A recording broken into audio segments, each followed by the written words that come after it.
to the Modern SD. I'm Coraline, your host, and this is the podcast where we keep it real about life as an esthetician.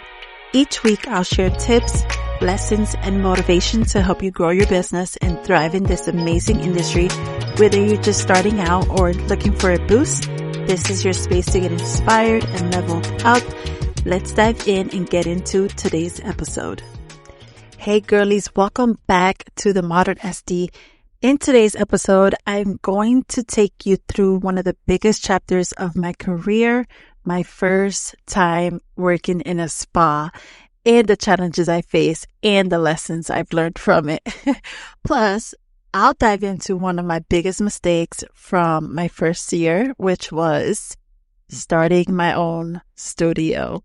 Yep, you heard that. It was starting my own studio my first year without fully understanding what to expect. Trust me, it's a lesson I will never forget, and I hope you can learn from it. So let's get into it. Okay, let me take you back to my very first time working in a spa. I had just finished aesthetic school, and I was both excited and terrified to start my first job. I'll be honest with you, I was scared out of my mind. There's a huge difference between learning everything in a classroom and actually putting your skills into practice on a real paying client. I remember it like it was yesterday when the owner of the spa messages me through Instagram, which I only had like 100 followers at the time with pictures that I took from aesthetic school. And she told me to come in for an interview. And I was like, okay, why not? I was nervous, but I was like, okay. But I was also shocked because I got offered a job really quick. And it was literally like a week after I passed my state board exam. I went in, I took a tour of the spa. She offered everything from hair, massages, lashes, facials, you name it. It was like a one-stop shop, to be honest. And, we talked. The next thing you know, she's like, okay, can you perform a dermaplaning facial on me? And I was like, okay, like my heart dropped because I was so scared. Even though I took additional courses after graduating school for dermaplaning and microneedling, I never did it on a person. And I was just like, oh my God, what am I gonna do? But, that day made me realize that I'm good under pressure. So, I set up and I'm like, you know what? I got this, I was just praying that I don't nip her and I just get through it. But I got the job. I remember feeling so relieved because I got in. But fast forward, I started working right away and my books were open. I will say, like, if you're starting out, if you're new, it's very important to work in a place that's established in a sense, because my books were getting booked up left and right, and I felt so happy because I was just establishing that experience faster, and I started building clientele way faster than what others in my level were getting. So I was feeling really good about myself. At first I had to perform all kinds of services, facials, waxing, massages, you name it. And honestly, it was a little overwhelming. I remember the first time I had to do a Brazilian wax. Oh my God, girl, I was shaking. Not because I didn't know how to do it, but because I was new and I was nervous and I kept wondering, if I was doing this right. That same day, I knew intimate waxing was not going to be my thing, and it's still not my thing. Yo, shout out to waxers out there, because I just can't do it. But here's the thing, that really helped me a lot. I was learning nonstop every day. I was exposed to new situations, new skin types, and new services that I only practiced on a mannequin before. And I also had made mistakes, and I definitely had clients who weren't happy with my work, but not as often, and I had to make a few fixes on the fly. But that first job really pushed me to grow quickly. It was hands-on learning, and there was nothing that could replace that kind of experience. So I'm super grateful for that. Plus, working in a spa environment helped me build client relationships. I learned how to manage appointments, interact with clients in a professional setting, and handle the pressure of a busy schedule, because I remember working the whole day, no break, which that's also a mistake, but I'm not going to get into that. I also realized how important communication is with clients, listening to their concerns, understanding their needs, and being able to tailor your services to them. Looking back, those few months were some of the most challenging and rewarding of my career. It was all about jumping in and figuring it out as I went. And I would never take those lessons for granted. Now, let's talk about my biggest mistake in my first year as an esthetician. And believe it or not, that mistake is opening my own studio without knowing what to expect. So here's the backstory. After I gained some experience working in a spa, I started getting the itch to go out on my own. I wanted the freedom, the ability to create a space that was 100% mine. It felt like the natural step to do.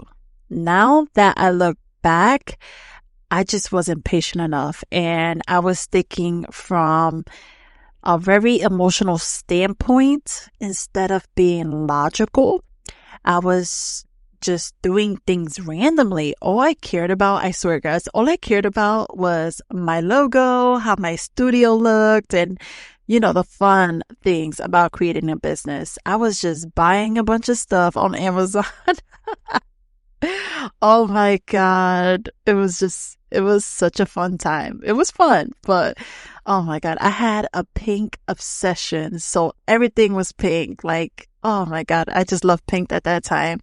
I remember the name was True Skin Aesthetic. I really thought I was doing something. I really thought I was on top of the world at that time. But here's the problem. I didn't fully understand what went into opening up a studio. I had the skills, I had the passion like every esthetician out there, but I didn't know about the behind the scenes work.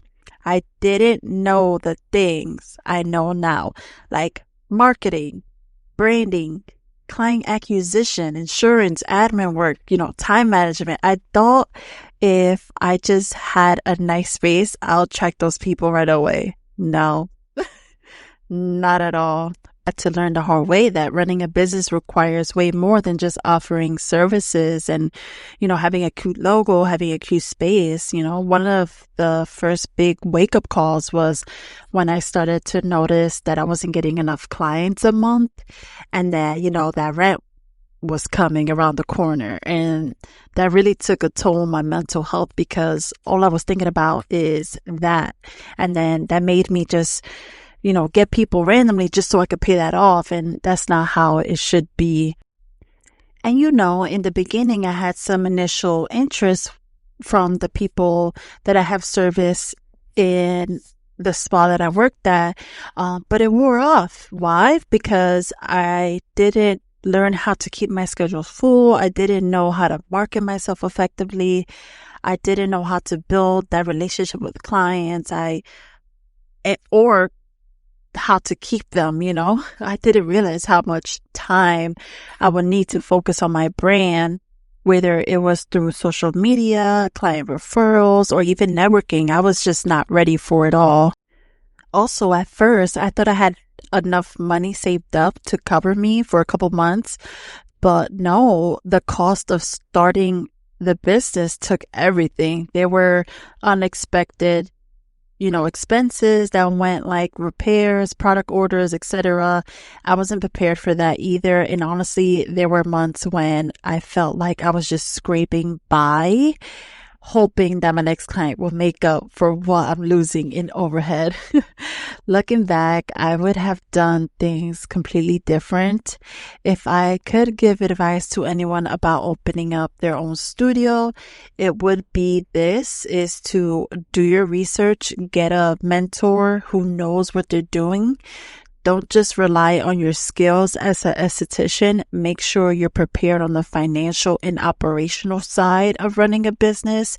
If you can, start small, maybe even part-time while working another job to sustain that business, or a shared space that you could do with someone else to learn how to manage the business side before fully committing. So what did I learn from this? Well, for one, I learned that experience is everything. Whether it's working in a spa or starting your own business, you cannot skip the learning process. You just can't. Sure, there are going to be moments of doubt, fears, and mistakes along the way, but that's how you grow. That's literally how you grow. Without mistake, you can't grow. You can't learn. Don't be afraid to jump in, even if you're scared. The only way to get better is to do it, even when it feels uncomfortable. As for the studio mistake, here's my biggest takeaway, and it's don't rush the process. I know you guys are tired of hearing this, but don't rush the process. Take the time to learn the business side before diving in. I wish I could give my younger self a hug when I started my studio because, oh my God, I was going into that blindly. Also, surround yourself with people who know what they're doing. I wish I would have listened to my husband back then, but he was just being supportive, whether it's other estheticians, business owner, or coaches. And remember, there's no shame in starting small, You don't have to have a big fancy space right away. Build your clientele, understand your financials, and invest in marketing, meaning learn marketing, learn branding, everything that you need to know to keep your business growing. But there you have it. My first time working in a spa and my biggest mistake in my first year as an esthetician. It wasn't easy, but I learned a ton, and I hope sharing this helps you avoid some of the challenges I face. The road to success is rarely a straight line, but every step, whether it's a win or a mistake, brings you closer to where you want to be. Thank you guys so much for listening to The Modern Esty. I hope you feel inspired and ready to keep growing. If you enjoyed this episode, don't forget to subscribe, share it with a friend, or leave a review. Keep going, keep learning, and I'll see you next time. Bye.